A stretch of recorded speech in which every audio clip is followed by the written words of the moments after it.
Greetings, fellow explorers. We find ourselves once again on the path of our biblical journey, delving deeper into the annals of history, culture, and faith. Today, we journey through Genesis chapter 11, verses 1 to 32. In the beginning of this chapter, the entire world shares one language, one unified tongue. Imagine that.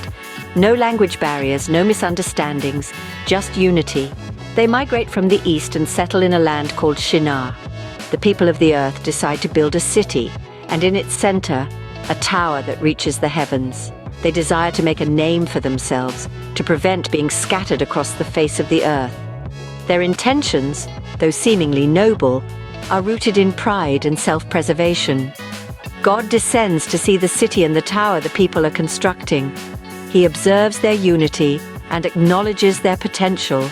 If as one people speaking one language they have begun to do this, then nothing they plan to do will be impossible for them. So, what does God do? He confuses their language. Suddenly words become gibberish, instructions turn into babble. The unity they once had, shattered. They cannot understand each other, they cannot continue their project. The city is named Babel, a symbol of God's intervention to prevent human arrogance. From here, the narrative shifts to the lineage of Shem, one of Noah's sons. This genealogy serves as a bridge between the story of Babel and the introduction of Abram, later known as Abraham. It's a list of generations, a testament to the passing of time and the unfolding of God's plan. The genealogy ends with Terah, Abram's father. Terah has 3 sons, Abram, Nahor, and Haran.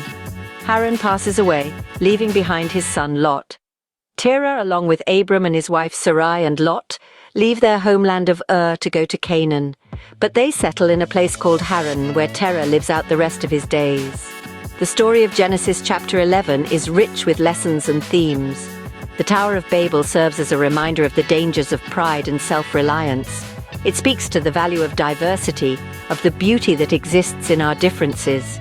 The genealogy of Shem reminds us of the importance of lineage and heritage, of the stories that are passed down from generation to generation. As our journey continues, we'll further explore these themes and uncover the nuggets of wisdom hidden within these ancient texts. We hope you found this exploration of Genesis chapter 11 enlightening and engaging. Before we part ways today, consider subscribing to the channel.